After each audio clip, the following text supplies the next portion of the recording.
नमस्कार। महाराष्ट्र में जो पिछला एक साल रहा वो काफी चर्चा में रहा और सरकार जो बनी उसका एक साल 30 तारीख को पूरा भी हो रहा है।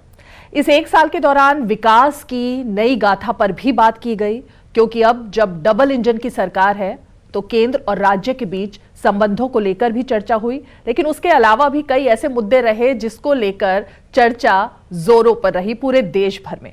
आज हमारे साथ बेहद ही खास मेहमान मौजूद हैं, क्योंकि जब हम महाराष्ट्र की राजनीति की बात कर रहे हैं तो वो ऐसी शख्सियत हैं जिनके इर्द गिर्द ऐसा लग रहा है कि वो सारी राजनीति का जो बिंदु है वो घूम भी रहा था और चर्चा में भी था। और आज के दिन महाराष्ट्र में एक विशेष पर्व है, आषाढ़ एकादशी। सबसे पहले तो मैं आपको जय हरि विठ्ठल कहकर संबोधित करना चाहूंगी। जय हरि। हमारे साथ महाराष्ट्र के उप मुख्यमंत्री, और इतने सारे इनके पास पोर्टफोलियो में अगर हम गिनाना शुरू कर देंगे तो लिस्ट बहुत लंबी होगी, इसलिए हम सीधे इंट्रोडक्शन करवाते हैं देवेंद्र फडणवीस जी का। बहुत बहुत स्वागत है आपका थैंक यू। दूरदर्शन न्यूज पर। एक साल सरकार का बेमिसाल का टैगलाइन दिया जा रहा है, आप संतुष्ट हैं इस एक साल के कार्यकाल से? देखिए, मेरी संतुष्टि से भी ज़्यादा जनता की संतुष्टि महत्वपूर्ण है, किंतु मैं ये कह सकता हूँ कि हमने बदलाव लाया है। मसलन 2.5 साल तक जो महाविकास आघाड़ी की सरकार चल रही थी उसमें महाराष्ट्र रुक गया था, थम गया था। महाराष्ट्र केंद्र सरकार के साथ एक प्रकार से संघर्ष कर रहा था बिना कारण के। केंद्र की योजनाएं बंद कर दी थी, राज्य में जो मैं मुख्यमंत्री था उस समय की योजनाएं बंद कर दी थी। हमने सारी चीज़ों को गति दी।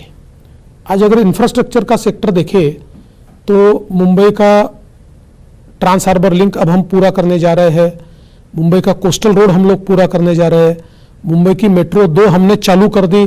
अंडरग्राउंड मेट्रो जो सबसे बड़ी मेट्रो है एशिया की, वो हम इस साल के अंत में पार्टली शुरू करेंगे। मुंबई में हम लोग विरार अलीबाग कॉरिडोर जैसा इंफ्रास्ट्रक्चर प्रोजेक्ट हो, पुणे रिंग रोड जैसा इंफ्रास्ट्रक्चर प्रोजेक्ट हो, नागपुर मुंबई समृद्धि का हमने उद्घाटन किया। हम लोग नागपुर गोवा एक एक्सप्रेसवे का हम लोग काम कर रहे हैं। 7,500 हम लोग किलोमीटर के हमने रोड्स के काम अभी महाराष्ट्र में शुरू किए हैं। तो इंफ्रास्ट्रक्चर के सेक्टर में बहुत काम हमने किया। इस एक साल में हमने 8 लाख हेक्टेयर जमीन सिंचाई के तहत आएगी, ऐसे इरिगेशन प्रोजेक्ट्स को हमने एक साल में ही मान्यता दे दी है।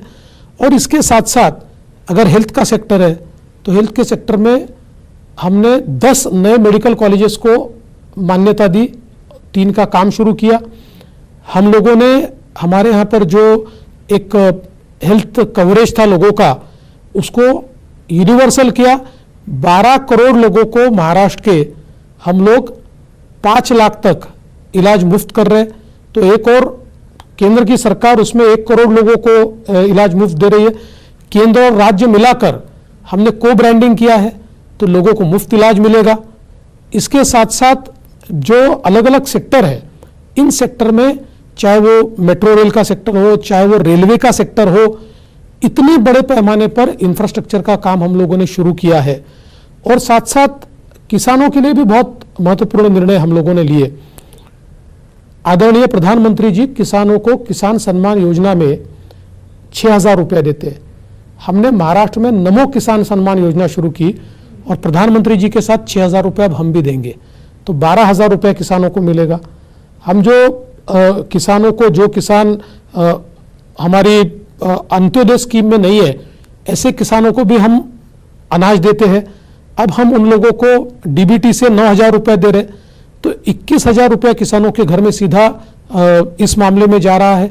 तो ऐसे कई निर्णय कि जो ट्रांसफॉर्मेटरी है, जैसे जो हमारे यहाँ पर गरीब विधवा महिलाएं हैं, इनको हम 1,000 रुपये पेंशन देते थे, वो 1,500 रुपये अब हम लोगों ने कर दी, उनको 1,500 रुपये हम पेंशन देते। आशा वर्कर हो या आंगनवाड़ी सेविका हो, सभी के मानधन में हमने बहुत बढ़ोतरी की है। तो समाज के सभी तबकों के लिए अब हम लोग प्रधानमंत्री मोदी आवास योजना के साथ साथ हमने हमारी महाराष्ट्र की एक मोदी आवास योजना शुरू की, जिसमें 10 लाख घर हम बना रहे हैं। मुंबई जैसी जगह 2000 से 2011 तक जो झोपड़पट्टी में रहने वाले लोग हैं उनको मात्र 2.5 लाख रुपए में हम लोग घर दे रहे हैं। तो ऐसे मैं बहुत योजनाएं गिना सकता हूँ कि जो पिछले 1 साल में हमने की है, और मुझे लगता है कि महाराष्ट्र को हमने वापस नंबर 1 लाया है। विशेष रूप से मैं कहना चाहता हूँ, मैं मुख्यमंत्री था तो लगातार 4 साल एफडीआई में महाराष्ट्र नंबर 1 था। 2 साल तो ऐसे थे कि हमारे पीछे के 4 राज्य मिलाकर भी हमसे पीछे थे। जैसे हमारी सरकार गई तो कर्नाटक, पहले गुजरात नंबर 1 आया, उसके बाद कर्नाटक नंबर 1 आया, लेकिन इस 1 साल में वापस हमने महाराष्ट्र को एफडीआई में नंबर 1 लाया है, और अब सबसे ज़्यादा इन्वेस्टमेंट इस साल महाराष्ट्र में आया है। तो कुल मिलाकर मैं ये कह सकता हूँ, चैलेंजेस है, लेकिन हम लोग लीडिंग फ्रॉम द फ्रंट जिसको कहते हैं, इस प्रकार से मुख्यमंत्री जी और मैं और हमारा मंत्रिमंडल, हम चैलेंजेस को सामने जा रहे हैं और महाराष्ट्र का विकास कर रहे हैं। देवेंद्र जी, आपने इतनी सारी जो डिटेल बताई, मैं ये जानना चाहती हूँ कि जब आपने अपने मुख्यमंत्री काल की भी बात की, जब आप मुख्यमंत्री थे तो आपने एक तरीके से $1 ट्रिलियन इकोनॉमी बनाने का एक नारा भी दिया था और ये भी कहा था कि होगा। बीच में फिर एक गैप आया। आपको क्या लगता है कि उस सपने को साकार करने की दिशा में कितना बढ़े आप? देखिए, इस साल हम लोग $500 ट्रिलियन मार्क को पार कर देंगे, और ये तो आपने बात सही कही कि बीच का 2.5 साल जो था, कुछ कोविड के कारण और कुछ सरकार की अकर्मण्यता के कारण हम टारगेट से थोड़े पीछे हटे। हमने वापस एक इकोनॉमिक एडवाइजरी कमेटी तैयार की। इकोनॉमिक एडवाइजरी कमेटी के चेयरमैन, टाटा सन्स के जो चेयरमैन हैं एन चंद्रा जी, उनको हमने उसका चेयरमैन किया। अलग अलग सेक्टर के लोग उसमें लिए। इस इकोनॉमिक एडवाइजरी कमेटी ने $1 ट्रिलियन इकोनॉमी के लिए बहुत अच्छा रिपोर्ट तैयार किया है। देखिए, हम लोग अभी जिस प्रकार से आगे बढ़ रहे हैं, इसी प्रकार से हम लोग आगे बढ़े और बहुत विशेष प्रयास नहीं भी किया, तब भी हम लोग 2031 या 32 में $1 ट्रिलियन इकोनॉमी बनेंगे। हम चाहते हैं 2028 में बनना, और उसके लिए स्पेशल एफर्ट्स लेने पड़ेंगे। अभी इस कमेटी ने किस प्रकार से निवेश किया जाना चाहिए, कौन से सेक्टर में किया जाना चाहिए, कौन से इमर्जिंग सेक्टर्स को हमने अट्रैक्ट करना चाहिए, सोशल सेक्टर में कितना निवेश होना चाहिए, ऐसे एक रोड मैप तैयार किया है। आने वाले दिनों में इस रोड मैप पर हम काम करेंगे तो मुझे लगता है कि हम $1 ट्रिलियन इकोनॉमी पर चले जाएंगे। देवेंद्र जी, क्योंकि किसान एक ऐसा मुद्दा रहा इस राज्य में खासकर, और देश में भी एक अलग तरीके से कैंपेन चलाने की कोशिश हुई। कल ही केंद्र सरकार ने गन्ने को लेकर के भी और खासकर किसानों के लिए बढ़ोतरी को लेकर कुछ फैसले लिए हैं। मैं जानना चाहती हूं, आपको लगता है महाराष्ट्र में जिस तरह का एक कैंपेन आपके खिलाफ में, सरकार के खिलाफ चलाने की कोशिश है, इस तरह के फैसले उनको जवाब की तरह हैं? देखिए, प्रधानमंत्री मोदी जी ने कभी अपनी जुबान से जवाब नहीं दिया है, उन्होंने अपने कार्य से जवाब दिया है। और मैं ऐसा मानता हूं कि किसानों के लिए मोदी जी ने जो फैसले लिए, स्वतंत्र हिंदुस्तान के इतिहास में इतने फैसले कभी नहीं हुए। देखिए, हमारा तो महाराष्ट्र शुगर बेल्ट के लिए जाना जाता है, चीनी कारखानों का एक सबसे बड़ा, मैं ऐसा मानता हूँ कि एक सेंटर महाराष्ट्र है, और इसलिए महाराष्ट्र के हमारे अपोनेंट्स को ये लगता था कि गन्ना किसानों के और चीनी मिल मालिकों के वही मसीहा है। लेकिन अब चीनी मिल वालों के और गन्ना किसानों के भी ध्यान में आया है कि जितने निर्णय मोदी जी ने उनके लिए लिए वो किसी ने नहीं लिए। चाहे फिर इथेनॉल के कारण ये पूरी इकोनॉमी को रिवाइव करना हो, चाहे लगातार एफआरपी बढ़ाना हो, अभी कल भी एफआरपी बढ़ाई है, तो जिसके कारण 5 करोड़ किसानों को देश में फायदा होगा। महाराष्ट्र में बड़े पैमाने पर ये जो गन्ने की एफआरपी बढ़ी है, उसके कारण हमारे किसानों को भी बहुत बड़े पैमाने पर उसका फायदा होने वाला है। इतना नहीं तो एमएसपी, मतलब शुगर की जो सेलिंग प्राइस है, उसको भी तय करने का काम केंद्र सरकार ने करने के कारण गन्ना किसानों का रियलाइजेशन बहुत बड़े पैमाने पर बढ़ा और चीनी मिलों को भी उसका एक फायदा हुआ है। तो मुझे लगता है कि चाहे ये एफआरपी बढ़ाने का निर्णय हो या फिर कल जिस प्रकार से 3 साल तक यूरिया के जो भाव है उसको एक प्रकार से सब्सिडी देने का निर्णय हो, क्योंकि दुनिया जानती है कि यूक्रेन और रशिया के वॉर के कारण दुनिया में फर्टिलाइजर्स के और स्पेशली यूरिया के भाव 3 गुना बढ़े हैं। लेकिन लाखों करोड़ रुपए मोदी जी सब्सिडी देकर यूरिया के भाव उसी लेवल पर रख रहे और किसानों पर उसकी गाज नहीं गिरने देते, और कल ही 3 सालों के लिए उन्होंने उस सब्सिडी को बढ़ा दिया है। मुझे ऐसा लगता है किसानों के लिए एक बहुत बड़ी सौगात है। तो ये तो तमाम बातें वो हुई जो आपने बताया कि आपने किया, लेकिन 1 साल लोगों ने इस बात के लिए इंतजार किया, ये जानने के लिए बहुत सारे एक तरीके से शब्द बाण हुए एक दूसरे के खिलाफ, और उसमें ये चीज सामने आई। उद्धव ठाकरे ये कह रहे हैं कि उनके समय में सबसे ज्यादा प्रोजेक्ट्स उन्होंने क्लियर भी करवाए, और जब भी प्रधानमंत्री आते थे तो हर प्रोजेक्ट जो है वो उनके समय में क्लियर होता भी रहता था। सबसे ज्यादा काम 2.5 साल में उन्होंने करके दिखा दिए। मैं आपसे सच्चाई जानना चाहती हूँ, और आप कह रहे हैं उन्होंने प्रोजेक्ट रोके थे, तो सच्चाई क्या है? मैं आपको इतना ही कहता हूं कि एक, बाकी छोड़ दी, एक प्रोजेक्ट उद्धव ठाकरे जी एक दिखाए, एक one single project Uddhav Thackeray ji के समय शुरू हुआ या उद्धव ठाकरे जी ने क्लियरेंस लाया, एक प्रोजेक्ट दिखाइए। एक भी नहीं है, एक भी नहीं है। एक प्रोजेक्ट भी वो दिखा नहीं सकते कि जो उनके समय का है। सारे प्रोजेक्ट या तो मेरे समय के हैं या अभी वापस हमारे आने के बाद है। वो तो केंद्र सरकार जब उनको कहती थी कि भाई हम लोग महाराष्ट्र में रेल लाइन बिछाने के लिए प्रोजेक्ट्स मंजूर करना चाहते हैं, तो जैसे बाकी राज्य भी अपना कंट्रीब्यूशन देते हैं, आप अपने कंट्रीब्यूशन का लेटर भेजिए तो हम प्रोजेक्ट को मंजूरी देंगे। उन्होंने निर्णय किया हम कंट्रीब्यूशन नहीं देंगे। 3 साल में देखिए, इस साल हमने जैसे कहा हमको कंट्रीब्यूशन देंगे, 13,000 करोड़ रुपया केंद्र सरकार ने महाराष्ट्र को रेलवे के लिए दिया है। तो पहले ही आ जाता, इन्होंने अटका के रख दिए थे। तो मैं दावे के साथ कहता हूं कि एक भी प्रोजेक्ट उद्धव ठाकरे जी दिखा ही नहीं सकते कि उनके कार्यकाल में हुआ है। तो उनके कार्यकाल में हुआ क्या फिर? मेरा भी यही पूछना है आपसे कि क्या हुआ, आप बताइए। हुआ ही नहीं कुछ। उनके कार्यकाल में मुख्यमंत्री जी घर पर बैठे हुए थे, वो फेसबुक लाइव करते थे, अपने ऑफिस में 2.5 साल में 2 बार गए। ऐसा मैं नहीं कहता, शरद पवार जी ने अपनी किताब में लिखा है। अभी शरद पवार जी ने अपनी जीवनी लिखी, उस जीवनी में उन्होंने कहा है कि हमारे मुख्यमंत्री केवल 2 बार मंत्रालय गए अपने ऑफिस, इसका हमको नुकसान हुआ है। तो उनको ये लगता था कि घर से सरकार चलती है तो चला रहे थे। नहीं, लेकिन आपके संबंध इतने खराब कैसे हो गए ये मैं जानना चाहती हूँ, क्योंकि उद्धव ठाकरे उनकी पार्टी, और वो तो ये कहते हैं कि बीजेपी का यहाँ पर वजूद ही एक समय में शिवसेना की वजह से खड़ा हुआ, आगे बढ़ी पार्टी। आप उनको बिग ब्रदर मानते ही रहे हमेशा, तो इतनी तलखी, इतना गैप क्यों आ गया? ऐसा है कि लोग इतिहास बहुत जल्दी भूल जाते हैं, और इतिहास में जब पहली बार शिवसेना ने लोकसभा का चुनाव लड़ा तो शिवसेना के उम्मीदवार थे मनोहर जोशी जी। शिवसेना के पास सिंबल नहीं था, मनोहर जोशी जी बीजेपी के सिंबल पे लड़े थे। तो इसलिए कोई ये न कहे कि उनके भरोसे हम बड़े हुए हैं। महाराष्ट्र में बीजेपी का वजूद उनके पहले से था। हाँ, ये बात ज़रूर है कि हम लोगों ने एक एडजस्टमेंट किया। लोकसभा में हम ज़्यादा सीटें लड़ते थे, विधानसभा में उनको ज़्यादा लड़ने देते थे। तो लोकसभा के बिग ब्रदर हम थे, विधानसभा में वो थे। लेकिन जैसे ही 2014 में दोनों अलग लड़े तो अपनी अपनी क्षमता दोनों के ध्यान में आई, और निर्विवाद ये बात एस्टेब्लिश हुई कि एक ही बिग ब्रदर है और वो बीजेपी है।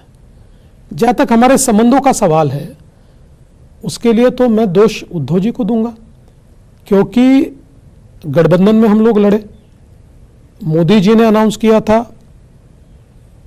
अमित भाई जी ने अनाउंस किया था, नड्डा जी ने अनाउंस किया था, और स्वयं उद्धव ठाकरे जी ने भी अनाउंस किया था कि हम चुनकर आएंगे तो मुख्यमंत्री देवेंद्र फडणवीस बनेंगे। और बाद में जनता ने जब चुनकर दिया, 288 में से 170 सीटें हमको दी, एक अच्छी मेजॉरिटी हमको दी, तो कुर्सी के लिए उन्होंने हमारा साथ छोड़ दिया। और साथ छोड़ दिया, छोड़ दीजिए, फ़ोन पे भी हमसे बात नहीं की उन्होंने। मैं तो उनको फ़ोन लगा रहा था, उन्होंने मेरा फ़ोन भी नहीं लिया। तो मुझे ऐसा लगता है कि रास्ता उन्होंने बंद किया, हमने नहीं किया। लेकिन ये कहा जाता है देवेंद्र जी, जो आप इल्ज़ाम उद्धव ठाकरे पर लगा रहे हैं, महाराष्ट्र की राजनीति में और अब तो केंद्र में भी ये माना जा रहा है कि किंग मेकर की भूमिका में शरद पवार हमेशा रहे हैं, इसलिए उनका एक ओहदा इस तरह से सभी पार्टियां, खासकर कांग्रेस पार्टी तो हमेशा से देखती रही है, एनसीपी का भी जो भी सब है। आपको लगता है इस सब के पीछे जो किंग पिंग है वो शरद पवार जी थे? मैं ये कहूँगा कि पवार साहब किंग मेकर से भी ज्यादा किंग ब्रेकर है। सरकारें तोड़ने में उनको एक बहुत महारत हासिल है, और ये बात तो सही है, अनुभवी नेता है तो ये सारी चीजें करते रहते हैं, उसमें तो कोई दो राय है नहीं। तो शरद पवार साहब तो ये सारी चीजें चलाते रहते हैं। लेकिन आपके भी तो कुछ ऐसे अनुभव रहे ना, क्योंकि वो रात कोई भूलता नहीं है और वो सुबह भी महाराष्ट्र के इतिहास में और राजनीतिक इतिहास में लिखी गई है, अब दर्ज हो गई है। क्या हुआ क्या था उस दिन? देखिए, कुल मिलाकर पवार साहब के साथ ही हमने तय किया था, जिस समय उद्धव जी ने हमको धोखा दिया और हमारे पीठ में छुरा घोंपा, तो हमने रिटेलिएट करने का निर्णय किया। उस समय सामने से चलकर एनसीपी के कुछ लोग ये कह रहे थे कि हम नहीं चाहते कि 3 लोगों की सरकार बने, स्टेबल गवर्नमेंट नहीं बनेगी, महाराष्ट्र का नुकसान होगा, हम चाहते बीजेपी के साथ आना। हम लोगों ने चर्चा की, शरद पवार जी से ही चर्चा की, शरद पवार जी ने हामी भरी। शरद पवार जी की हामी के कारण ही मैं और अजीत पवार, हम लोगों ने सारी चीजें डिसाइड की। बाद में शरद पवार जी हट गए। उसकी क्या वजह रही? अब वो तो वो खुद बता सकते हैं, उसकी वजह आप मुझे क्यों पूछते, उन्हें पूछिए। जब वो हट गए तो अजीत पवार ने ये स्टैंड लिया कि भाई ये गलत बात है, हम तो जाएंगे, और हमने शपथ ली। उसके बाद सुप्रीम कोर्ट में जो केस हुआ उसमें जिस प्रकार का निर्णय सुप्रीम कोर्ट का आया, उसके कारण अजीत पवार के लोग डिस्क्वालीफाई हो सकते थे, इसलिए फिर वो वापस चले गए। तो ये कोई एक्सीडेंट नहीं था, प्लान हुआ था, उस प्लान को एक्सीडेंट में तब्दील किया गया। तो एक्सीडेंट नहीं था ये, it was a plan which was transform into accident. चलिए वो अब क्योंकि अब पुरानी बात हो गई, लेकिन सबने 1 साल इंतजार किया, क्योंकि सब लोग जब भी बात करते हैं तो कुछ कुछ गुत्थियां जो है वो सुलझ नहीं पा रही होती हैं कि महाराष्ट्र में आखिर हुआ क्या। लेकिन मैं वापस उसी मुद्दे पर आती हूँ कि जिस तरह से अब शरद पवार जी अब आजकल आपके ऊपर भी लगातार हमला बोल रहे हैं। आपने उनके बारे में एक बात बोली, वो 2 बातें बोल रहे हैं कि शायद आप उस वक्त प्राइमरी स्कूल में पढ़ते होंगे तो आपको नहीं पता इतिहास में क्या हुआ था। दूसरी तरफ उद्धव ठाकरे के साथ भी आपकी इसी तरह से वार चल रहे हैं। ये जो राजनीति चल रही है संबंधों की, और एक दूसरे पर इस स्तर पर जाकर परिवार को बीच में लाकर कटाक्ष करने की, वो आपको लगता है कि ये गलत ट्रैक पर चल रहा है सब कुछ? 100% गलत है। देखिए, परिवार को लाना ये गलत ही है, और इसीलिए मैं कभी इस लहजे में बात नहीं करता हूँ। मैंने हमेशा कुछ सिद्धांत अपने कायम रखे, लेकिन जिस समय उद्धव जी ने बात कही उस समय मैंने उनको ओपन चैलेंज दिया कि मेरे बारे में, मेरे परिवार के बारे में आपके पास जो होगा, जो आप लाइए। मैं ओपन चैलेंज देता हूँ, आज भी मैं ओपन चैलेंज देता हूँ, क्योंकि हम खुली किताब की तरह जीते हैं। We don't have skeletons in our closet, इसलिए हम डरते नहीं है।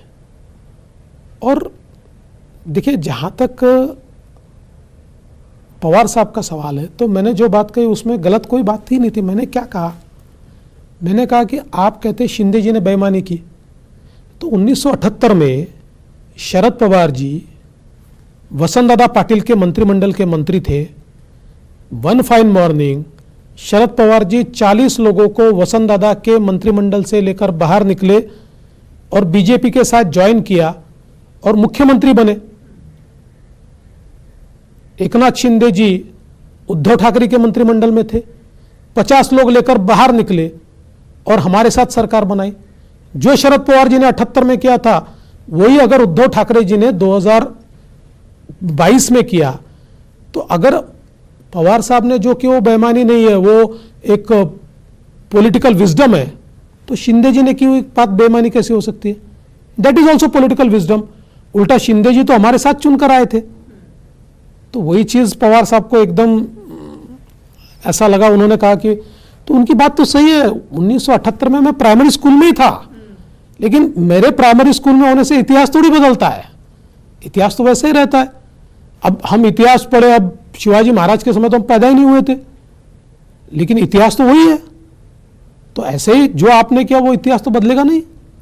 शिंदे जी पर भी मैं आती हूँ, एक छोटा सा ब्रेक ले लेते हैं, ब्रेक के फौरन बाद लौटते हैं और कुछ और सवाल, क्योंकि अब जिस मुद्दे पर देवेंद्र जी से मैं बात करूंगी वो शायद राजनीतिक ऐसे मुद्दे हैं जिसके इंतजार में 1 साल तक हम लोग बैठे रहते। एक छोटा सा ब्रेक।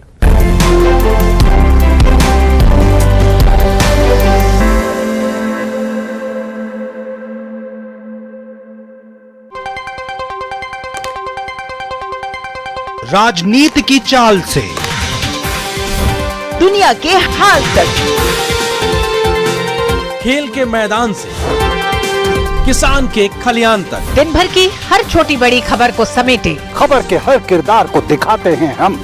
डीडी न्यूज का प्राइम टाइम शो, सटीक और भरोसेमंद खबरें, खबर ही नहीं खबर का विश्लेषण भी, नए तेवर, नए कलेवर, नई धार और नई रफ्तार के साथ देखिए न्यूज नाइट हर रात 8 बजे सिर्फ डीडी न्यूज पर।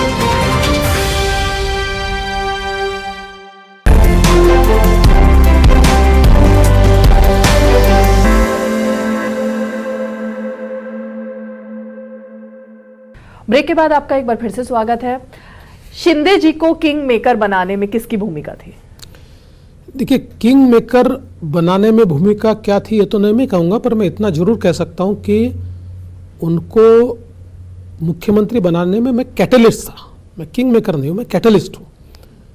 और शिंदे जी के मेरे पुराने रिश्ते हैं, और जब मेरे ये ध्यान में आया कि जिस गठबंधन में ये लोग काम कर रहे हैं इसमें इनका दम घुट रहा है, क्योंकि जिंदगी भर भगवा ध्वज लेकर जो हिंदुत्व की बात करते हैं उनको सूडो सेक्युलर बात करनी पड़े, उन्हीं की सरकार में उनको टारगेट होना पड़े, उन्हीं की सरकार में उनके भरोसे दूसरी पार्टियां बड़ी हो, तो इससे एक प्रकार से एक बड़ा संकोच उनके मन में तैयार हो रहा था, उनकी स्पेस श्रिंक हो रही थी।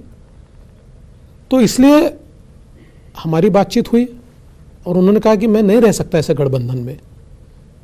तो हम लोगों ने तय किया, और उसके बाद मेरा अपना मानना ये था कि जब इतना बड़ा निर्णय वो ले रहे हैं तो उनके कॉन्फिडेंस के लिए, उनके साथ के लोगों के कॉन्फिडेंस के लिए ये ज़रूरी है कि वो मुख्यमंत्री बने। तो मैंने स्वयं मेरी पार्टी में बात की। मेरी पार्टी ने कुछ समय लिया, उसके बाद मेरी पार्टी ने तुरंत एग्री नहीं किया, क्योंकि मेरी पार्टी ये मानती थी कि भाई अपने 113 लोग अपने साथ में हैं, इतनी बड़ी पार्टी है और सरकार चलानी है तो किस प्रकार से चलेगी। लेकिन I could convince my party, और मेरे नेताओं ने इस बात की इजाज़त दी, और उसके बाद शिंदे जी को हमने मुख्यमंत्री बनाया। इसमें यह बात ज़रूर है कि पार्टी में मेरी बात ये हुई थी कि मैं सरकार में नहीं जाऊंगा, मैं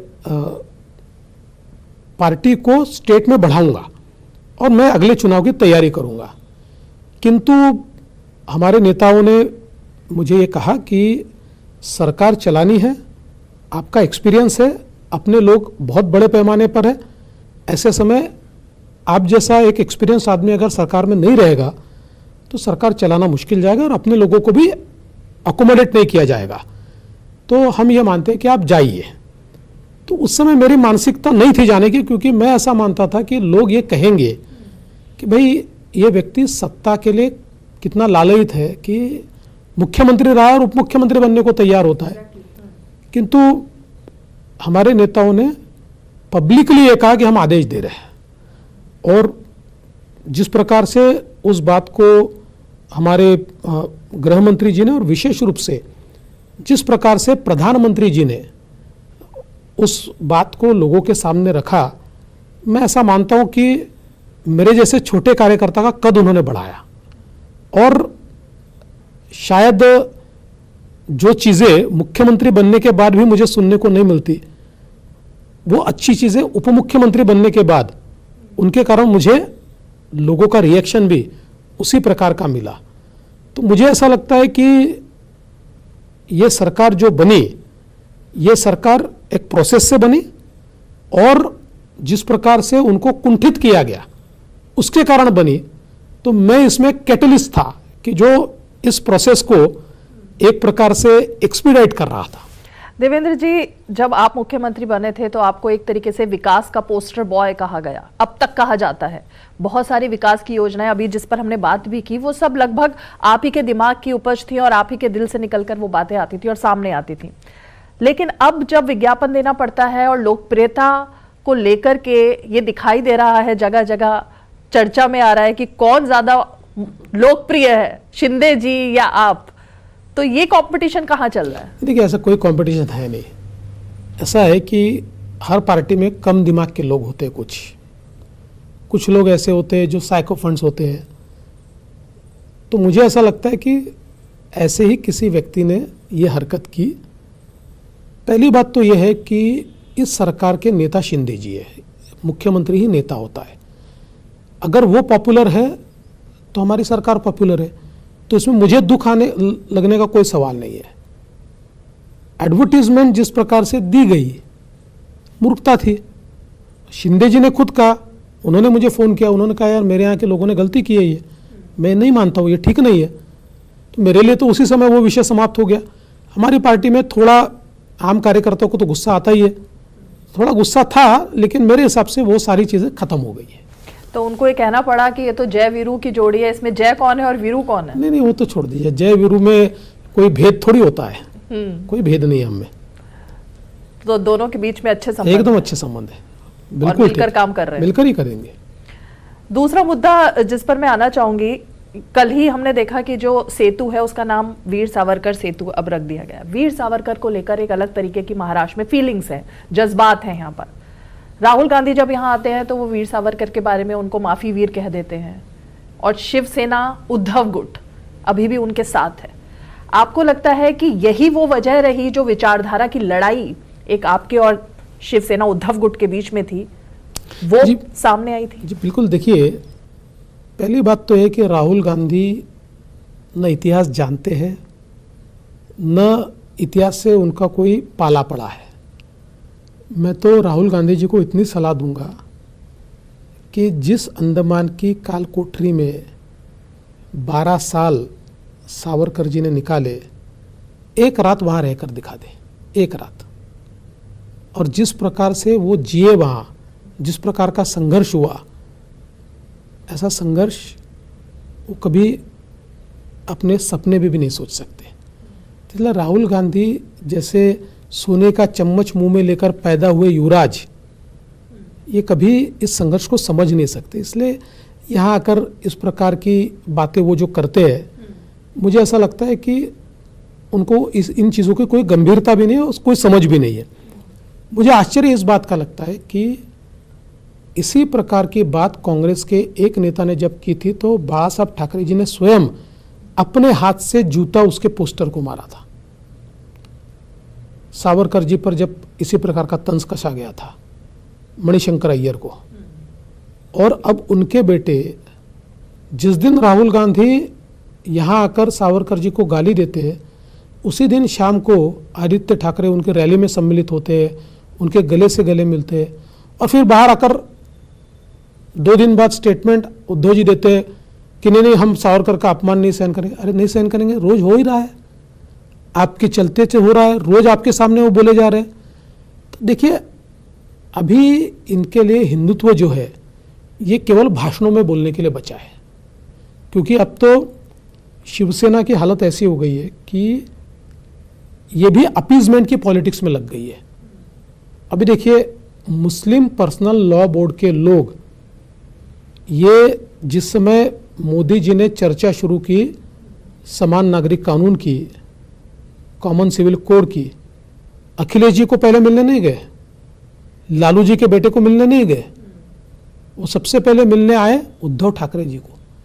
क्योंकि अभी सबको ये लगता है कि सूडो सेक्युलर्स का मसीहा उद्धव ठाकरे है, क्योंकि आजकल शिवसेना उर्दू में कैलेंडर छापती है और उसमें पहले हिंदू हृदय सम्राट शिवसेना प्रमुख बाला साहब ठाकरे लिखा जाता था, अब जनाब बाला साहब ठाकरे लिखा जाता है। तो ये सारी चीज़ें बिल्कुल स्पष्टता से दिखाई पड़ रही है। उन्होंने विचार छोड़ दिया है। मुझे कोई अपेक्षा नहीं है, ऐसे ही राहुल गांधी अपमान करते रहेंगे और उनके साथ ये अपना कारोबार चलाते रहेंगे। हिंदुत्व का जो मुद्दा आप कह रहे हैं, आपके बारे में भी ये बात कही जा रही है और लगातार बात कर रहे हैं लोग कि वो देवेंद्र फडणवीस जिनकी छवि, जिसकी हम बात कर रहे हैं, विकास के एक तरीके से नेता के तौर पर थी, जो महाराष्ट्र को इस दिशा में लेकर जाता था, जब वो ये बात करते हैं औरंगजेब की औलाद और तमाम हिंदुत्व की विचारधारा की बात, तो उनको अपनी एक तरीके से आइडेंटिटी चेंज करने की जरूरत क्यों आन पड़ी? क्या अब उद्धव ठाकरे के साथ कंपटीशन इतना ज्यादा है कि हिंदुत्व पर भी अब लड़ाई है कि किसका वर्चस्व है उस पर? देखिए, पहली बात तो यह है कि मैं हिंदुत्ववादी हूं और यह दिखाने की आवश्यकता नहीं है, क्योंकि हमारा जन्म ही हिंदुत्व में हुआ है।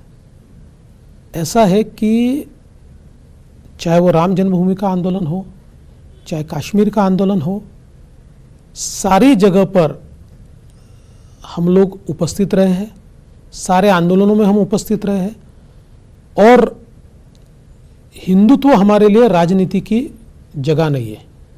हिंदुत्व हमारा आत्मा है, और मैं ऐसा मानता हूं कि हिंदुत्व क्या है? ये एक जीवन पद्धति है और एक सहिष्णुता है जो सबको अकोमोडेट करती है। इसका मतलब ये कमजोर नहीं है। तो इसलिए हिंदुत्व दिखाने की जरूरत नहीं है, हिंदुत्व है ही। जहां तक मेरे बयान का सवाल है, मैं ऐसा मानता हूं कि विशेष रूप से इंग्लिश मीडिया ये इस बयान को आउट ऑफ कॉन्टेक्स्ट उन्होंने कोट किया। शायद उन्होंने मेरा पूरा बयान देखा नहीं। देखिए, क्या है कि महाराष्ट्र में अचानक औरंगजेब के स्टेटस कुछ लोग रखने लगे, कुछ लोग औरंगजेब के पोस्टर लगाने लगे, कुछ लोगों ने औरंगजेब का फोटो लेकर प्रोसेशन निकाले, कुछ लोग औरंगजेब की जय कहने लगे। ऐसा तो पहले नहीं होता था। औरंगजेब ये भारतीय मुसलमानों का भी हीरो नहीं हो सकता है, और उसके कोई सगे संबंधी यहां है भी नहीं, क्योंकि टर्किक मंगोल इस एथनिसिटी के 100 परिवार भी आपको नहीं मिलेंगे। तो भारतीय मुसलमानों का वो कोई बाप ज्यादा भी नहीं है। तो ऐसे समय ये लोग कौन तैयार हो गए कि जो अचानक औरंगजेब को अपना बाप बताने लगे?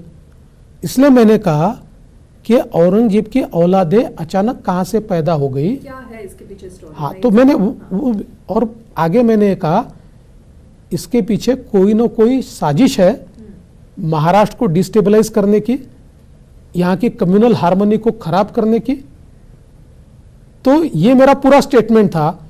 इसमें से इतना ही उठा लिया कि औरंगजेब की औलादे कहां से पैदा। मैंने मुसलमानों को नहीं कहा। मैंने जो लोग औरंगजेब का स्टेटस रखते हैं, और कैसे हम महाराष्ट्र में उसको टॉलरेट करेंगे? छत्रपति संभाजी महाराज को औरंगजेब ने 11 दिनों तक तड़पा तड़पा कर इसलिए मारा कि छत्रपति संभाजी महाराज ने धर्म परिवर्तन नहीं स्वीकृत किया।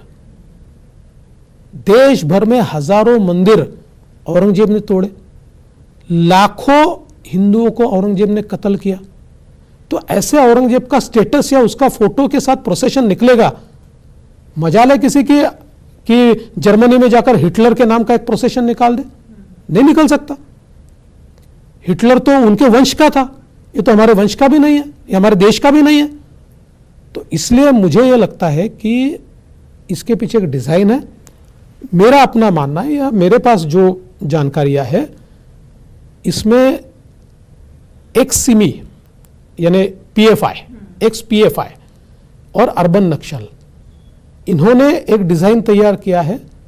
और अनफॉर्चुनेटली जिस प्रकार के बयान ये सूडो सेक्युलर पार्टियां दे रही है, इसके कारण इसको बल मिलता है। नहीं, ये जो आपने बात कही धर्मांतरण का एक मुद्दा, अभी हमने उत्तर प्रदेश में देखा, मुख्यमंत्री योगी आदित्यनाथ ने भी ऑनलाइन गेमिंग के जरिए जिस तरह से ये पूरा एक गेम चल रहा है उसका जिक्र उन्होंने किया और उस पर कार्रवाई। लेकिन जब जांच होती है तो पता लगता है कि एपी सेंटर तो उसका महाराष्ट्र ही है, और यहां पर ऐसे केस लगातार सामने आ रहे हैं। दूसरी तरफ लव जिहाद, इन दोनों को भी आपको लगता है कि ये इसी से कनेक्टेड है कहीं मुद्दा? बिल्कुल। देखिए, एक डिजाइन चल ही रहा है। मैंने ये बार बार कहा है कि कोई धर्म का व्यक्ति कोई धर्म के व्यक्ति से शादी करे, हमको प्रॉब्लम नहीं है। लेकिन एक डिजाइन के तहत अगर कोई जानबूझकर हिंदू लड़कियों को फंसाकर गलत आइडेंटिटी बताकर उनसे शादी करके उनका कन्वर्शन करके बाद में उनको छोड़ देता है, तो हमको तो इससे शिकायत है। हम उनको छोड़ेंगे नहीं छोड़ सकते। अरे भाई, ये तो हमारी भी घर की बच्चियां हैं, हमारी बहनें, कैसे छोड़ दें इनको? तो इसलिए ये जो डिजाइन है, इस डिजाइन को मंजूर नहीं करेंगे। चाहे कोई हमारे ऊपर कोई हमारे ऊपर आरोप भी लगाए ना, हम नहीं डरते उससे। तो क्या इसके लिए कुछ कर रही है सरकार? देखिए कर रही है, कई चीजें हम लोग कर रहे हैं, इसमें अभी हम लोगों ने काफी ध्यान दिया है और इसमें कोई कानूनन इंटरवेंशन करने की आवश्यकता पड़ी तो वो भी करेंगे, अभी हमने किया नहीं है। दूसरी चीज, लगातार मैं जब आज आ रही थी तो मैं पोस्टर देख रही थी, जगह जगह पर तेलंगाना के मुख्यमंत्री के पोस्टर लगे हुए हैं। वो किसान की भी बात कर रहे हैं, दलित की भी बात कर रहे हैं, और आपके जो विपक्षी हैं वो कह रहे हैं कि उनको आप ही यहां पर लेकर आए हैं क्योंकि वो आपकी बी टीम है और आप खुद यहां पर महाराष्ट्र में कुछ नहीं कर पा रहे, तो अब उनसे वोट कटवाने के लिए उनको लेकर आए हैं। देखिए तेलंगाना के मुख्यमंत्री यहां पर आ रहे हैं, तेलंगाना और महाराष्ट्र का फर्क क्या है? तेलंगाना में बीजेपी का लगातार आंदोलन चल रहा है, मैं कई बार जाकर आया। तेलंगाना में जिस समय मेरी रैली थी तो हमारे जो बंडी संजय है उनको अरेस्ट कर लिया और मेरी रैली को परमिशन नहीं मिली। महाराष्ट्र में हम डरते नहीं है, जिसको आना है आए, वो आते हैं, सभाएं करते हैं, हम कभी रोकते नहीं है। महाराष्ट्र का अपना वजूद है, ऐसा कोई भी कहीं से भी आकर महाराष्ट्र में वोट ले ले, ऐसा नहीं होता है। इसलिए हम लोग इनसे डरते भी नहीं है और इनको रोकने का कोई कारण भी नहीं है। लोकतंत्र है, जिसको आना आए। पिछले समय आम आदमी पार्टी ने आकर देखा कुछ अपना वजूद, ये क्यों घबराते हैं उनके आने से? हम नहीं घबराते। अंत में 2-3 तो उनके आने से नुकसान या फायदा किसको होने वाला है? वो तो समय बताएगा जी, नुकसान और फायदा। वोट मिलेगा तो फायदा और नुकसान होगा, वोट कौन देने वाला है? पोस्टर से वोट थोड़ी मिलते हैं।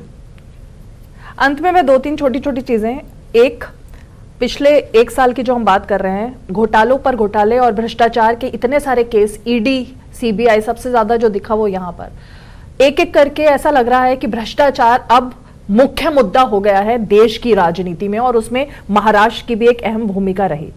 आपको लगता है कि एक एक करके अब ये जो घोटाले सामने आ रहे हैं, भ्रष्टाचार, बीएमसीबी अब तो उसमें आ गया, कोविड के समय का, ये किसी बदले की राजनीति के तहत हो रहा है या वाकई में जितने दोषी हैं उन सबके खिलाफ कार्रवाई? देखिए सबके खिलाफ कार्रवाई होगी। मैं हमेशा ये कहता हूं कि भ्रष्टाचार ये मुद्दा रहेगा, वो हमेशा रहेगा। कभी कभी दूसरे मुद्दे हावी होते हैं, लेकिन आम आदमी को मन से ये लगता है कि हमारी सिस्टम से भ्रष्टाचार हटना चाहिए। आज आम आदमी मोदी जी के पीछे क्यों है? क्योंकि मोदी जी ने एक ऐसी डिलीवरी सिस्टम तैयार की है कि मोदी जी की किसी योजना में कोई एक पैसा नहीं खा सकता, किसी को उन्होंने स्कोप ही नहीं रखा है, एक ऐसी डिलीवरी सिस्टम को तैयार किया है।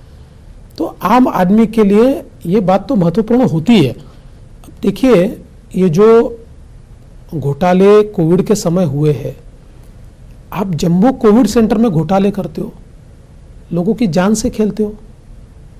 35 डॉक्टर ऐसे हैं जिन्होंने ये बताया कि हमने केवल अप्लाई किया था, हम कभी नौकरी पर रहे नहीं, उनके नाम से तनख्वाह निकल गई है, उनको दिखाया गया है।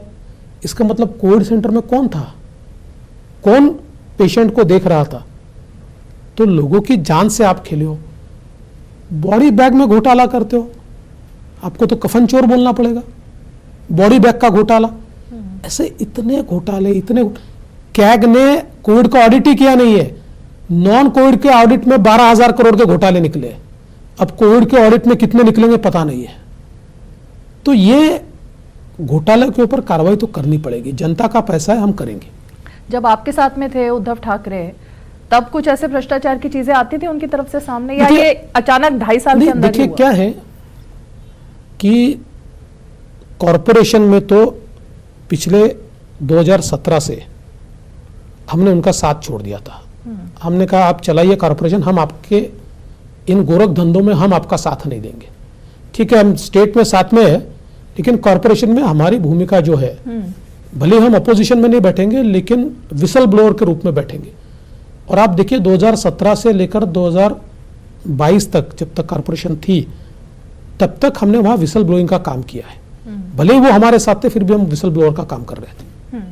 तो आपको लगता है कि उसके बाद ही सब कुछ, वो 2.5 साल के हाँ दौरान? ना, ये देखिए लगातार ये घोटाले करते आए हैं। मुंबई महानगर पालिका, ये इनका एक मिल्किंग काऊ है इनकी। उद्धव ठाकरे को अगर साइड में रख दें तो शरद पवार की पार्टी एनसीपी में भी ईडी, सीबीआई, वहां भी ये जो इमेज बन रही है बीजेपी की कि जहां जहां पर बीजेपी आती है क्षेत्रीय दलों को खत्म करने के लिए वो काम करती है और पूरे देश पर खुद रहना चाहती है, इस आरोप में कितना दम है? क्योंकि उद्धव ठाकरे ने यही आरोप लगाया कि वो आप उनकी पार्टी को ही खत्म करना चाह रहे थे और आपने करके दिखाया। देखिए, इसमें एक बात आप समझ लीजिए, जो हम राजनीति में समझते हैं कि राजनीति में कोई व्यक्ति किसी पार्टी को समाप्त नहीं कर सकता। पार्टियां समाप्त होती है अपनी करतूतों से, पार्टियां समाप्त होती है जब जनता उस पार्टी को नहीं चाहती। अगर जनता चाहती है तो कोई कितना भी प्रयास कर ले, कोई पार्टी समाप्त नहीं होती, और इस वास्तविकता को हम जानते हैं। अभी देखिए, जो प्रधानमंत्री जी ने बात कही, कौन लोग एकत्रित आ रहे हैं जो कहीं ना कहीं घपले घोटालों में फंसे हैं? वो इसलिए नहीं आ रहे कि देश की सेवा करनी है, उनको ये पता है कि मोदी जी को हटाया तो हमारी पुरानी रेजिम जो थी, घपले घोटाले करो सब साथ में, और कोई सैया भय कोतवाल तो डर काहे का, ऐसी जो उस परिस्थिति हमने यूपीए के काल में देखी, उसी परिस्थिति को बहाल करना चाहते हैं, और इसलिए सारे साथ में आए, कोई एजेंडा दूसरा नहीं है। तो इसलिए मैं मानता हूं वैसे भी ये साथ में आ जाए कोई फर्क नहीं पड़ता। एनसीपी के साथ अब कोई कहीं दूर दूर तक कुछ नहीं। देखिए, शरद पवार जी की भूमिका पक्की है, शरद पवार जी मालिक है एनसीपी के, और उन्होंने अपनी भूमिका पक्की कर दी, वो तो उनके साथ चले गए। नहीं, लेकिन अजीत पवार तो अब उनके पोस्टर से भी गायब हो गए हैं। तो देखिए, सवाल क्या है, अजीत पवार थोड़ी मालिक है, पार्टी के मालिक तो शरद पवार है। ये तो सारी प्राइवेट लिमिटेड पार्टीज है ना भाई। शिवसेना के जो उद्धव ठाकरे का फैक्शन है उसके मालिक उद्धव ठाकरे, इसके मालिक शरद पवार जी है। और भी पार्टियां देखिए, पहले मुलायम सिंह जी मालिक थे, वो नहीं रहे तो उनके बेटे मालिक हो गए, लालू जी उधर मालिक है। ये लोग मालिक है, हमारे जैसा थोड़ी है, हमारे पार्टी में कोई मालिक नहीं है।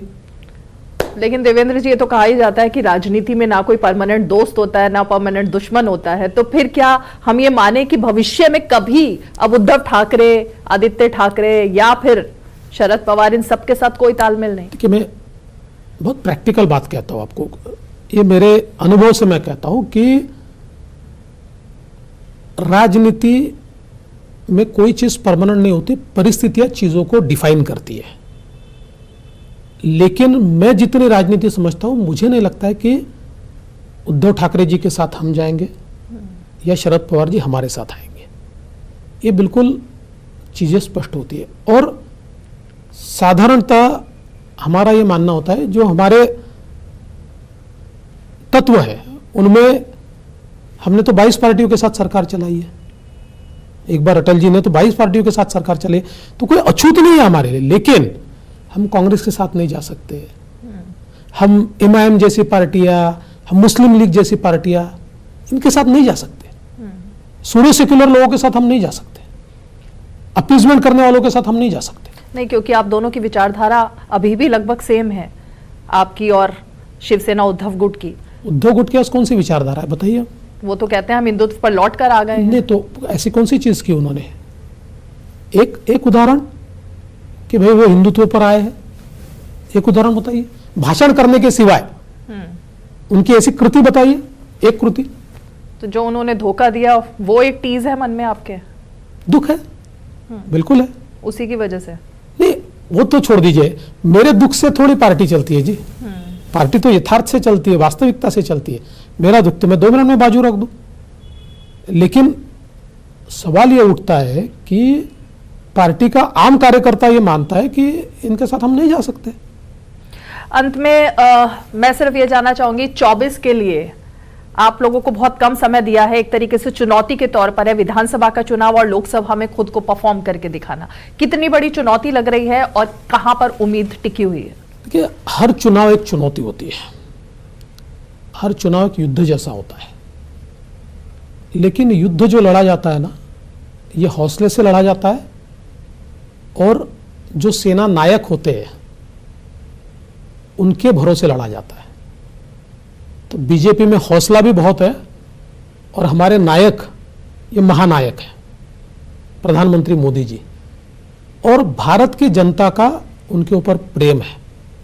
भारत की जनता चाहती है कि मोदी जी वापिस आए, इसलिए हम चुनाव जीतेंगे, अच्छे तरीके से जीतेंगे, पिछले बार से अच्छा परफॉर्म करेंगे, लेकिन हम कॉम्प्लेसेंट नहीं होना चाहते।